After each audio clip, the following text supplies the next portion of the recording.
Viviane, eu sou aluna do curso de segunda licenciatura em Pedagogia da Uninter e, dentro do estágio supervisionado de Educação Infantil, eu, juntamente com a minha amiga Caroline, vamos apresentar para vocês uma aula de contação de histórias. Espero que gostem! Olá, meu nome é Caroline, sou aluna do curso de segunda licenciatura em Pedagogia e, juntamente com a minha amiga Viviane, vamos estar apresentando a nossa aula de estágio supervisionado em Educação Infantil.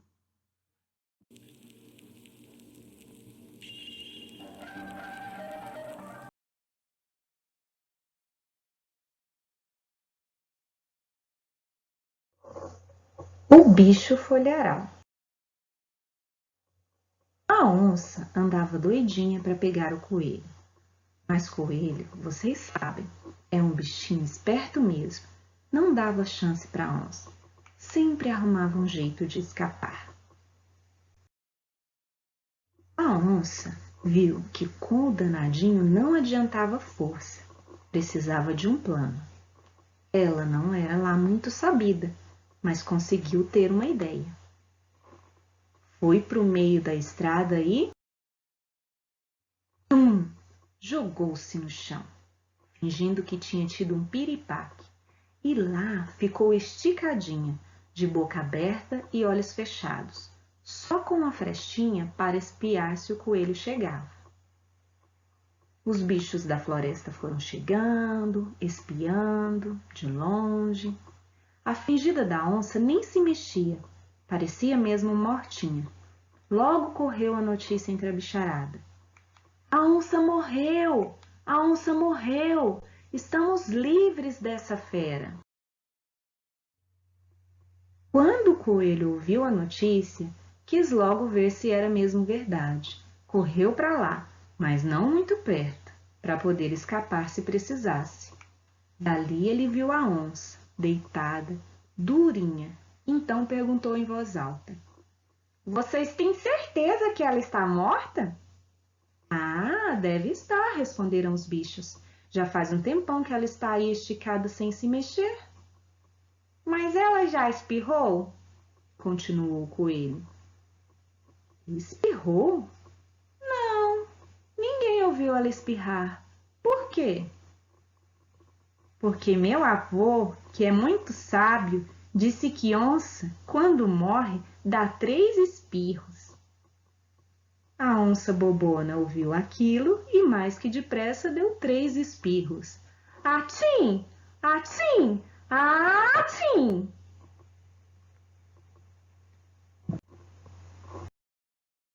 Que susto! Foi bicho para todo lado.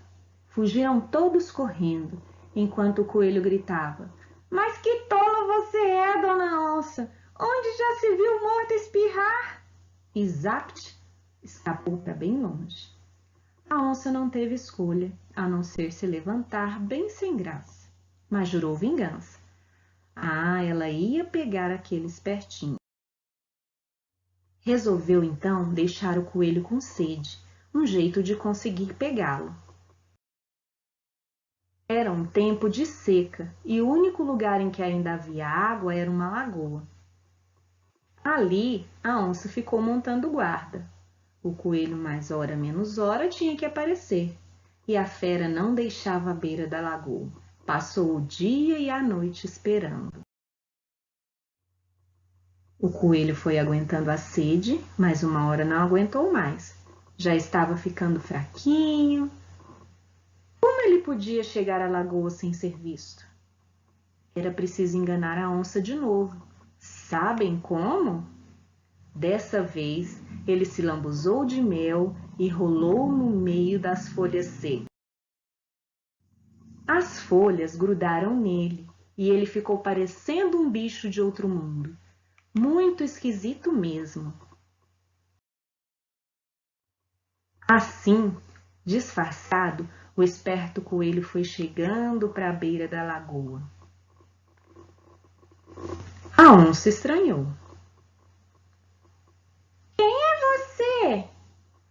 "Sou o bicho folharal", respondeu o malandrinho, disfarçando a voz. Bicho folharal? Nunca te vi por aqui antes, desconfiou a onça. É que eu sou um bicho muito raro. Venho da terra das onças rainhas. Onças rainhas? Sim, na minha terra todas as onças são rainhas, como a senhora, uma rainha de certo. A onça gostou daquele elogio, ficou toda cheia de si e deixou o bicho folharal beber água à vontade. E como ele bebeu! Estava com tanta sede que foi entrando na água e foi bebendo, bebendo, bebendo, até se sentir recuperado. Ainda bem que já estava forte de novo para correr, porque o mel, molhando, começou a derreter e as folhas começaram a se desgrudar. O coelho percebeu que seu disfarce ia ser descoberto e foi logo se afastando. Obrigada, dona Boba, quer dizer, dona Onça. A onça sorriu e ficou vendo aquele bicho esquisito se afastar, as folhas caindo. Esse bicho folharal parece que tem patas de coelho e rabo de coelho. Epa, e orelhas de coelho. Quando a onça se deu conta de que o bicho folharal era nada mais, nada menos que seu inimigo disfarçado, ela espumou de raiva. Bem que tentou alcançá-lo, mas o coelho já ia longe, deixando as folhas secas pelo caminho.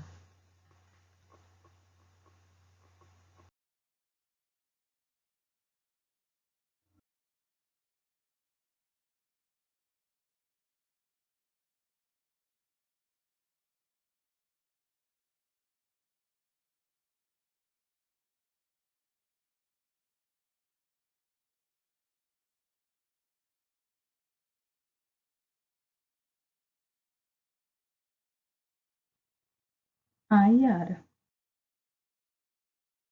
Quem mora perto de um grande rio, com certeza já ouviu essa história, quase sempre contada por pescadores. Eles falam de uma linda moça que vive no rio e sai de sua casa no fundo das águas todo fim de tarde. Ela se senta em uma pedra e fica penteando os longos cabelos com uma conchinha branca. Seu nome é Iara. Sabe o que esse nome significa?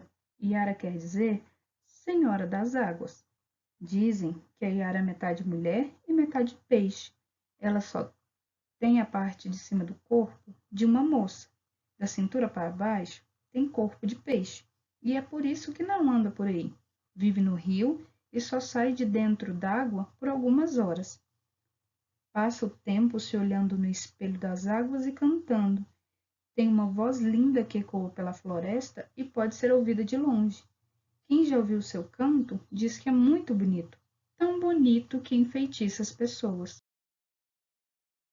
Ao cantar, a Iara convida os pescadores que navegam pelo rio para irem até o seu palácio de cristal, que fica lá no fundo. E por que ela faz isso? Porque não gosta de viver sozinha.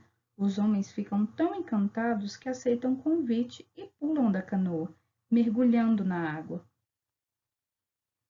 Alguns pescadores resolvem morar lá para sempre, mas outros voltam para contar a história, falando de castelos de ouros e jardins encantados que viram no fundo do rio.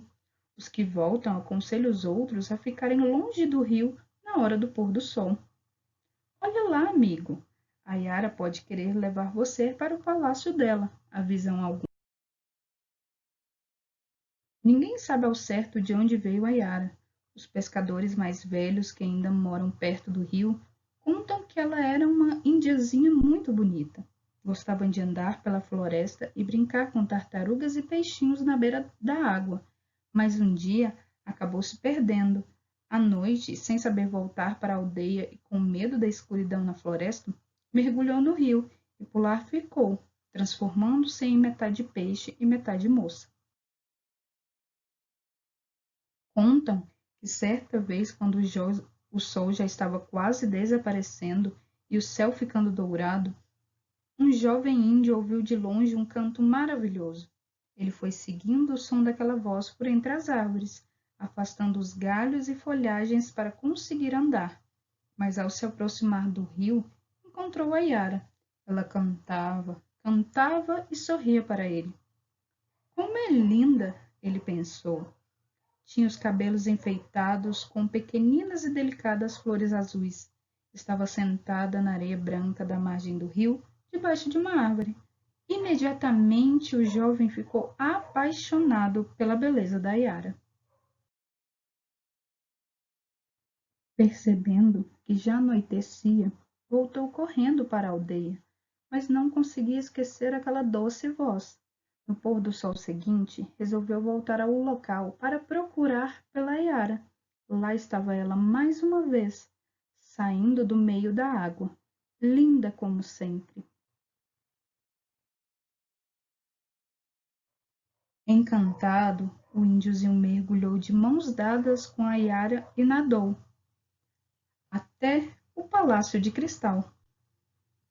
Uns dizem que naquela noite houve uma grande festa no fundo do rio e que os dois foram felizes para sempre. Se isso é verdade ou não, ninguém sabe, pois parece que o índio nunca mais foi visto. Mas alguns dizem que ele voltou para sua tribo tempos depois, revelando os segredos que aprendeu com a Yara sobre plantas e ervas que curam as pessoas.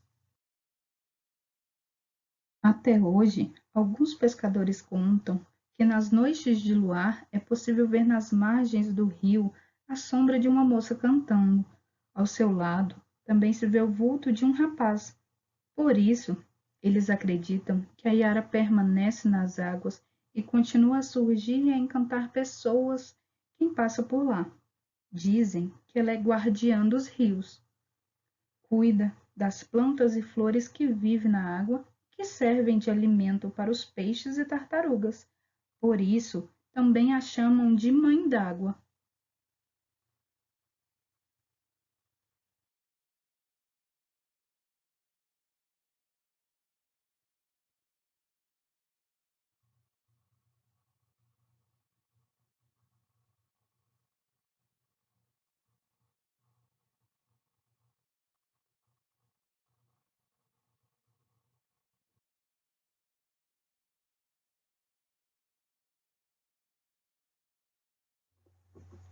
A Moura Torta. Era uma vez um moço que queria se casar e decidiu sair pelo mundo para encontrar uma noiva. E lá se foi, troque, troque, troque, no seu cavalo, pela estrada fora. Já ia bem longe quando no seu caminho apareceu uma velhinha. Aonde você vai, meu filho, por essa estrada tão sozinho? Sozinho mesmo, respondeu ele. É por isso que estou andando, para achar uma companheira para mim. Ah, se você está procurando uma boa moça, eu tenho um presente para lhe dar. E a velhinha lhe deu 3 melancias e recomendou. Preste muita atenção. Só abra essas melancias se estiver perto de uma fonte de água. O rapaz achou graça naquela conversa, mas agradeceu e continuou o seu caminho, levando os 3 presentes. Dali a pouco, parou para descansar. O sol já estava quente. Ufa, que calor! O moço sentiu sede. Oba, ainda bem que tinha aquelas melancias bem suculentas. Sem pensar, pegou a faca e, zás, partiu uma das melancias ao meio. E que surpresa! De dentro dela pulou uma moça linda, a mais linda que ele já tinha visto na vida. E a moça assim falou: Me dá água que eu morro de sede, me dá água que eu morro de sede. Mas ali perto não havia água nenhuma. O moço não sabia o que fazer e ficou espantado, porque a moça ia sumindo, sumindo, até, puf, desaparecer.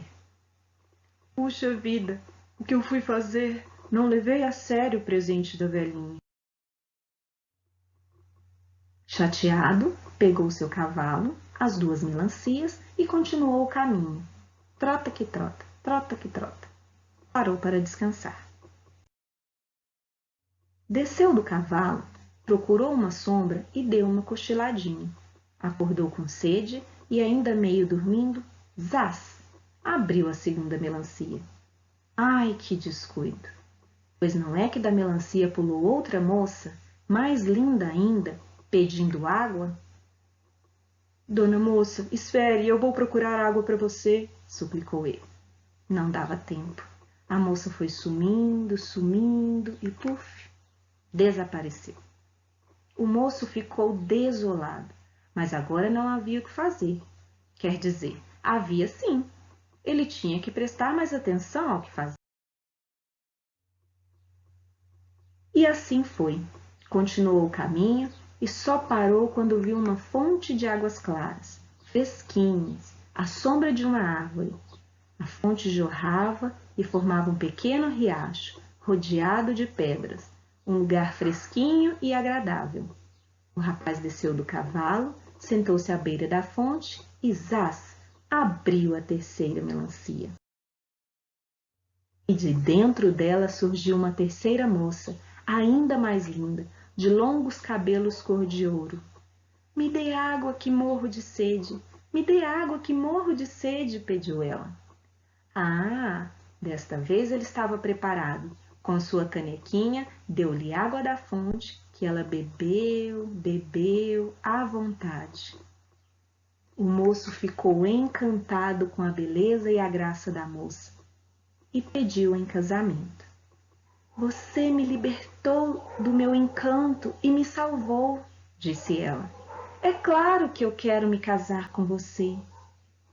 O moço queria levá-la para casa, mas como ela não tinha roupas, a única coisa que a protegia era a cabeleira dourada. Então, ele pediu que ela subisse na árvore e o esperasse, enquanto ele galopava de volta para a cidade para buscar roupas para ela. A moça subiu na árvore e ficou esperando. Dali a pouco, viu chegar uma mulher muito feia, com um pote de barro para pegar água. Aquela era a Moura Torta, uma criatura horrorosa, de cara torta, orelhas cabeludas, enrugada e com os dentes podres. E o pior é que ela era má e fazia feitiçarias. A Moura Torta inclinou-se na fonte para encher o pote, e nesse momento ela viu refletida no espelho das águas a imagem da bela moça que estava em cima da árvore. Achando que aquela fosse sua própria imagem, a feiosa exclamou: Ai, como eu sou linda! Nem sabia que eu tinha essa pele de leite e esses cabelos de ouro! E com tanta beleza eu aqui, trabalhando, carregando esse peso! Nunca mais venho buscar água. Eu merecia era me casar com um príncipe. E com raiva, tum, jogou o pote nas pedras, quebrando-o em 1000 pedaços. A moça lá na árvore não aguentou e soltou uma risadinha. A Moura Torta olhou para cima e entendeu tudo. Ah, era você que estava me enganando, hein? O que está fazendo aí? A moça contou. Morrendo de inveja, a Moura Torta se fingiu de boazinha. Já que você vai se casar, precisa ficar bem arrumada. Desça aqui que vou te pentear os cabelos. A moça então desceu da árvore e a Moura Torta se pôs a pentear aquela linda cabeleira dourada. De repente, tchum, enterrou na cabeça da moça um alfinete. Era um alfinete enfeitiçado. Imediatamente, a moça virou uma pombinha branca como a neve e se foi voando. A Moura Torta não perdeu tempo. Subiu na árvore e ficou esperando o moço. Quando ele chegou, ficou muito assustado. No lugar da sua noiva, linda como uma fada, estava uma mulher feia como uma bruxa. O que aconteceu? Perguntou ele. Onde está sua pele de leite, seus cabelos de ouro? Ah, você me deixou muito tempo esperando, Grasnou a moura. o sol torrou minha pele, queimou meus cabelos e me enrugou todinha. O rapaz, coitado, se sentiu culpado e, como tinha prometido se casar, não teve remédio a não ser levar a moura com ele para casa e se casar. Os dias se passaram e o moço estava muito infeliz. A moura torta era muito chata, briguenta, cheia de quero isso, quero aquilo. A única coisa que alegrava a vida do moço era uma pombinha branca, muito mansinha, que todo dia aparecia no jardim e chegava perto dele, arrulhando. Cucurucucu! Até comia na sua mão. Quando a moura torta soube disso, logo imaginou que aquela era a moça enfeitiçada e disse que queria comer pombinha assada. E tinha que ser aquela pombinha, não outra. O moço fez de tudo para que a malvada desistisse, mas não houve jeito. Então, naquele dia, quando a pombinha pousou em sua mão, ele lhe fez carinhos na cabeça para se despedir. Mas ao fazer isso, sentiu um carocinho. Era a cabecinha do alfinete. Ele puxou o carocinho e... tcharam! Que maravilha! A pombinha transformou-se na bela moça que ele havia deixado. Os dois se abraçaram muito e ela contou o que havia acontecido. A moura torta quis fugir, mas tropeçou e foi rolando, rolando, até sumir no mato. Ninguém mais a viu.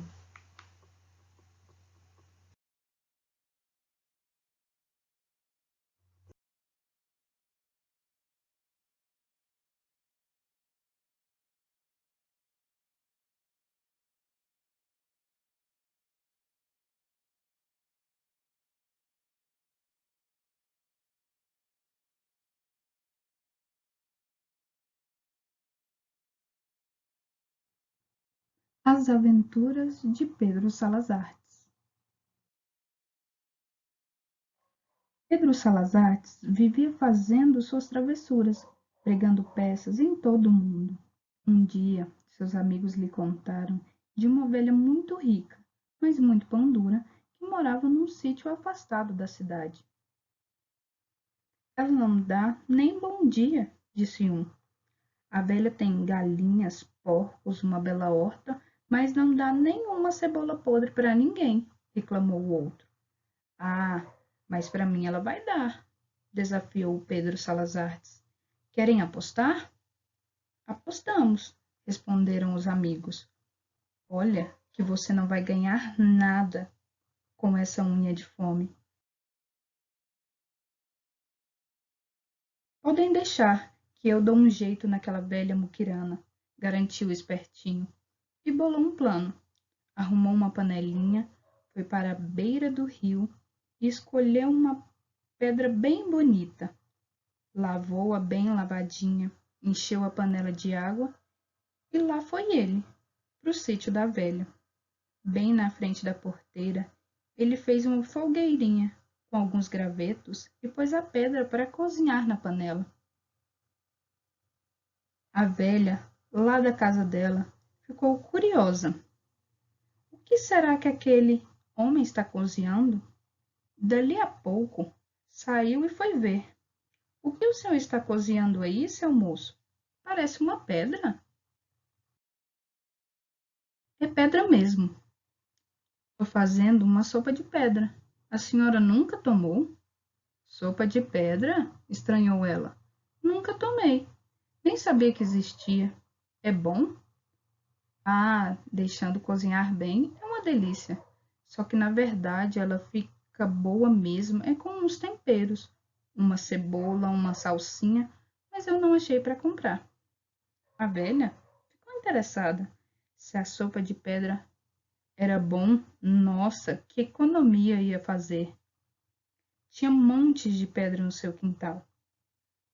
Então, resolveu colaborar.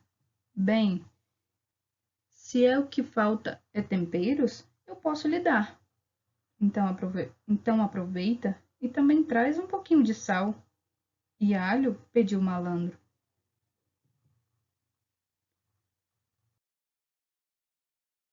A velha trouxe tudo o que Pedro Salazartes pediu. Ele picou os temperos, pôs o sal e experimentou. Tá ficando boa. Mas ficaria melhor ainda com um pedaço de linguiça. A senhora não teria uma linguicinha por acaso? A velha ficou indecisa. Mas se essa sopa vai ficar boa mesmo? O senhor vai me deixar experimentar? É claro, afirmou Salazartes. Prometo que ficará uma delícia. A velha buscou uma linguiça, que foi parar dentro da panela. O cheirinho da sopa estava irresistível. Parece mesmo apetitosa. Posso provar? Pediu a velha. Ah, não, dona. Ainda não, porque agora estou me lembrando.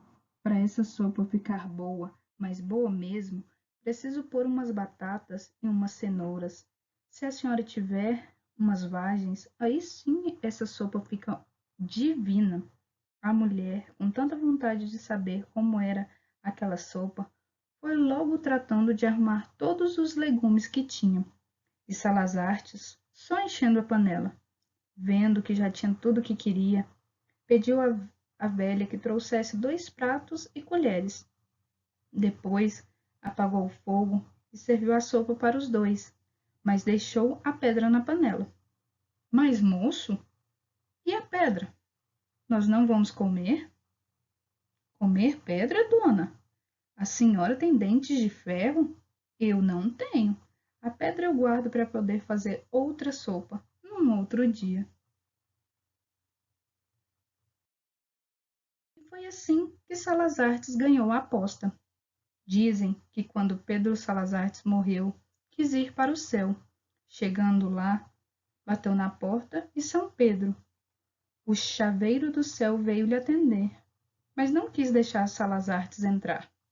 Não, senhor, você enganou muita gente e no céu não é lugar para espertalhões. Mas, São Pedro, o senhor sabe que eu sou uma boa pessoa.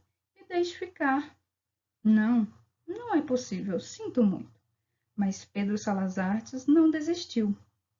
Então me deixe só ver o que tem aí. Me deixe pôr só a cabeça aí dentro. E tanto insistiu que São Pedro concordou. Está bem, a cabeça eu deixo. E entreabriu a porta. Salazartes deitou-se no chão, com os pés virados para a porta, e foi deslizando, deslizando, até que a cabeça entrou, por último. São Pedro protestou, mas não teve jeito. O danado já estava inteirinho lá dentro e lá ficou.